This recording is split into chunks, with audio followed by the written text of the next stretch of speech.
জাহেল কায়দে ভাতিজা তো খারাপ হয়ে গেছে, ভাতিজা তো মাথা নষ্ট হয়ে গেছে। ভাই নবীর যারা ছাড়ে নাই এরা কি ওলামা একরামরা ছাড়বে? এদের কাছে নবীরই কেয়ার ছিল না, ওলামা একরামের তো থরাই কেয়ার। আবু জাহেল না থাকলে আবু জাহেলের চেলা যেমন এখন এই সমাজে আছে, এটা মাথায় রাখবেন। মুহাম্মদ যেরকম নাম চতুর্দিকে ছড়ানো, আবু জাহেলের নাম এরকম ছড়ানো নাই, কিন্তু আবু জাহেলের চেলা চামুন্ডা ছড়ানো আছে। এরা তলে তলে আবু জাহেলের কার্যক্রম করে, কিন্তু উপরে ঘোষণা দিতে চায় না। উপরে মুমিন ভাববে আর তলে তলে আবু জাহেল আর আবু লাহাবের কাম করে। রাগ করতেছেন কেউ? আবু বকর বলেন, আমি যেহেতু জানি যে মুহাম্মদ নবী হবে, আমি চিন্তা করলাম মুহাম্মদের কাছে যাব, দলিল ছাড়া তো আর নবী হয় নাই, অবশ্যই তার কাছে দলিল আছে। আবু বকর রাদিয়াল্লাহু তাআলা গেলেন, যাওয়ার পরে ডাক দিয়ে, আমরা মুহাম্মদ বন্ধু, শুনলাম তুমি নাকি নবুয়তি পাইছো। আল্লাহ নবী ডাক দিয়া বলেন, এ আবু বকর, আল্লাহ পাক রব্বুল আলামিন আমাকে নবুয়তি দান করলেন, আমাকে যদি নবী বলে স্বীকার করে নাও, আল্লাহ পাক রব্বুল আলামিন তোমাকে আমার নবী স্বীকারোক্তির কারণে জান্নাত দান করবেন, আমি নিজে ওয়াদা দিলাম। বলে তুমি যে নবী এটার দলিল দাও, দলিল ছাড়া নবী বলে তোমাকে স্বীকার করতে পারবো না। আমার পয়গম্বর ডাক দেয়া বলে, দলিল যদি দেই তুমি মানবা কিনা এটা আগে কথা দাও। আবু বকর ডাক দেয়া বলে, 100% মানবো, তুমি আগে নবী যে এটার কোনো দলিল দাও। আবু বকর রাদিয়াল্লাহু তাআলা দলিল চাইলেন। আল্লাহ নবী সাল্লাল্লাহু আলাইহি ওয়াসাল্লাম বলেন, দলিল শোনো। আদ-দালিলু আলা মা আদ-দাঈ রুইয়াকা আল্লাতী রাআইতাহা বিশ-শাম। আল্লাহু আকবার। আল্লাহ নবী ডাক দেয়া বলে, আমার নবুয়তের দলিল, কিছু বছর আগে তুমি শামে গেলে ব্যবসার জন্য, ওখানে যাওয়ার পর রাত্রেবেলা ঘুমের ভিতরে স্বপ্ন দেখছো আসমান থেকে বিশাল বড় একটা পূর্ণিমার চাঁদ তুমি আবু বকরের কোলে হাজির হয়ে গেছে। আমি মুহাম্মদের নবুয়তের সর্বপ্রথম দলিল হলো তোমার শাম দেশে ঘুমে দেখার স্বপ্নের ব্যাখ্যা। जहां तक है रुबूबियत खुदा की, वहां तक है रिसालत मुस्तफा की, वहां तक है रिसालत मुस्तफा की।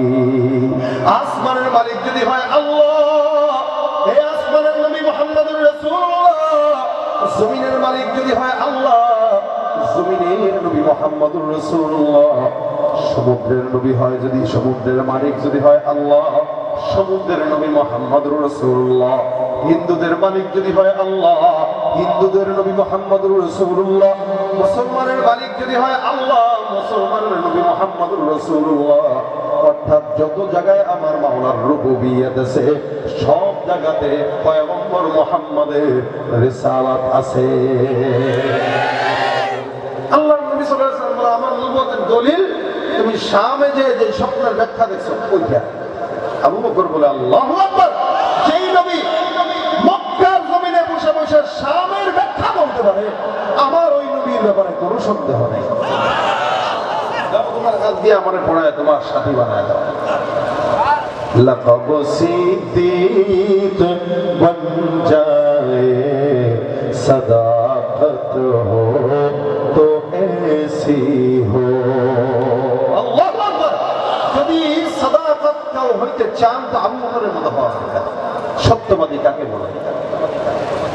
আল্লাহ পাক রব্বুল আলামিন মুহাম্মদুর রাসূলুল্লাহ সাল্লাল্লাহু আলাইহি ওয়াসাল্লামকে নবী বানাইছেন, এগুলো সব আগে আল্লাহ পাক সাজায় দিলেন। সমস্ত নবীদেরকে আল্লাহ পাক নবুয়তি দেওয়ার পর উম্মত বানাইলেন, কিন্তু মুহাম্মদুর রাসূলুল্লাহ সাল্লাল্লাহু আলাইহি ওয়াসাল্লামকে নবী হওয়ার আগে জমিনে আল্লাহ তার উম্মত দুনিয়াতে পাঠায় দিয়েছে। সুবহানাল্লাহ।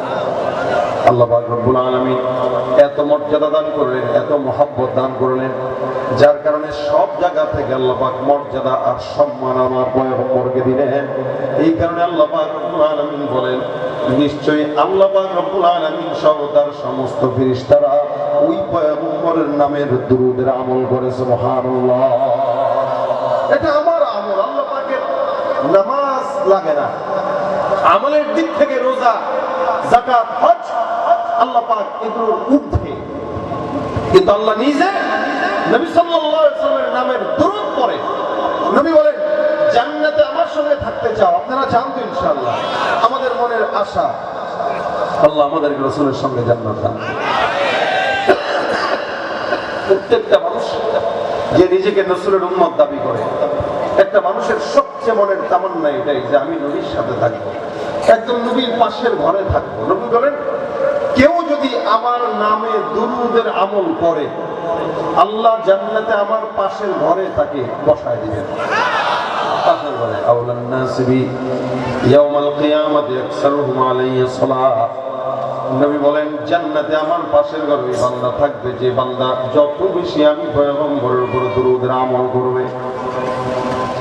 রাসূল সাল্লাল্লাহু আলাইহি সাল্লামের ব্যাপারে যাই বলেন ওটা ইবাদত। নবীকে দেখবেন সেটাও ইবাদত ছিল, নবীকে অনুভব করবেন সেটাও ইবাদত, নবীকে মনে মনে রাখবেন সেটাও ইবাদত, নবীকে মুখে মুখে রাখবেন সেটাও ইবাদত, নবীকে কেউ কল্পনা করবে সেটাও ইবাদত, নবীর সিরাত পড়বে সেটাও ইবাদত, নবীর নামে দুরূদ পড়বে সেটাও ইবাদত, নবীকে মন থেকে মহব্বত করবে ওটাও ইবাদত। শুধু তাই নয়, জান্নাতে যাওয়ার সবচেয়ে বড় মাধ্যম। এখন তো নবীর সুরাতের আর সিরাতের চরিত্রের স্লোগান বাদ দিয়ে নেতার চরিত্রের স্লোগান দেওয়া হয়। কোথায় দিবে বিশ্বনবীর চরিত্র ফুলের মতো পবিত্র, না দিয়া কয় আমার নেতার চরিত্র ফুলের মতো পবিত্র। এখন তো এটা খুব বেশি, এটার জন্য সবচেয়ে মৌসুম হচ্ছে নির্বাচন। আর যারা আলহামদুলিল্লাহ দেশের সবাই যে খারাপ বিষয়টা এটা না, আমাদের দেশের নির্বাচনে যারা দাঁড়িয়েছে অনেক ভালো আছে, আমার চৌসত্তাও আছে না।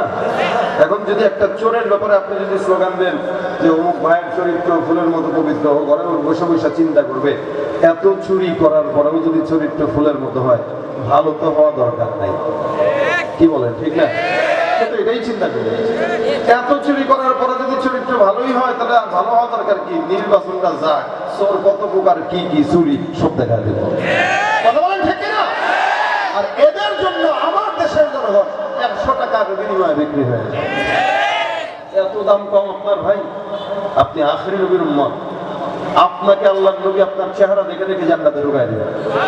আপনার চেহারার তো দাম, আপনি সেই চেহারা বিক্রি করে 100 টাকা দিয়ে বিক্রি করেন, এক কাপ চা দিয়ে বিক্রি করবেন, একটা ছাগলের তো দাম আছে 10,000 টাকা। এটা ছাগলের দাম যেখানে 10,000 সেখানে আপনার দাম 100 টাকা। আপনি কেমনে ভাই ছাগলের নিচে নামতে পারেন? আপনি কিভাবে এক কাপ চা দিয়ে নিজের গলা বিক্রি করতে পারেন? কোন মানুষ যা আত্মমর্যাদা আছে সে কখনো এক কাপ চায়ের কাছে বিক্রি হইতে পারে না। কেউ দিল না সবাই নিল, আমরা যে কলুর বলদ, সারা বছর নেয় না খবর, নির্বাচনে খুব দরদ। কেউ দিল না সবাই নিল, আমরা যে কলুর বলদ, সারা বছর নেয় না খবর, নির্বাচনে খুব দরদ। নির্বাচনের আগে নেতা ধরে কত রকম বেশ, দেখতে দেখতে গোল্লায় গেল আমার সোনার বাংলাদেশ। দেখতে দেখতে গোল্লায় গেল, দেখতে দেখতে গোল্লায় গেল, একে একে শেষ করেছি সবার দেখা হইল শেষ। দেখতে দেখতে গোল্লায় গেল, দেখতে দেখতে গোল্লায় গেল আমার সোনার বাংলাদেশ। মুসলমানের দেশটা মোদের আছে খাতা কলমে, দোষের দোষী যে বাজারে শান্তি পায় শুধু আলেমে। মুসলমানের দেশটা মোদের আছে খাতা কলমে, দোষের দোষী যে বাজারে শাস্তি পায় যে আলেমে। ওরা ইসলাম বেচে ক্ষমতাটা পাকাপোক্ত করে বেশ, ইসলাম বেচে ক্ষমতাটা পাকাপোক্ত করে বেশ। দেখতে দেখতে গোল্লায় গেল, দেখতে দেখতে গোল্লায় গেল আমার সোনার বাংলাদেশ। একে একে শেষ করেছি সবার দেখা হইল শেষ। দেখতে দেখতে গোল্লায় গেল, দেখতে দেখতে গোল্লায় গেল আমার সোনার বাংলাদেশ। ভাই বিক্রি করতে হলে একটু বলবেন যে ভাই 2 তলা বিল্ডিং করে দেয় তারপরে দিতে হবে।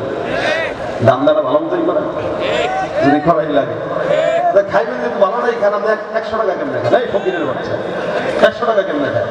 এক কাপ চা কেমনে খায়? আলহামদুলিল্লাহ যারা ইসলামের পক্ষে থাকে তারা কোনোদিন মাথা বিক্রি করতে পারে না, তারা কোনোদিন ঈমান বিক্রি করতে পারে না। ঈমান মদিনাওয়ালার জন্য দিয়ে দিয়েছি, নবীর জন্য জীবন দেওয়ার জন্য তৈয়ার, বাতিলের সামনে মাথা নত করতে রাজি না।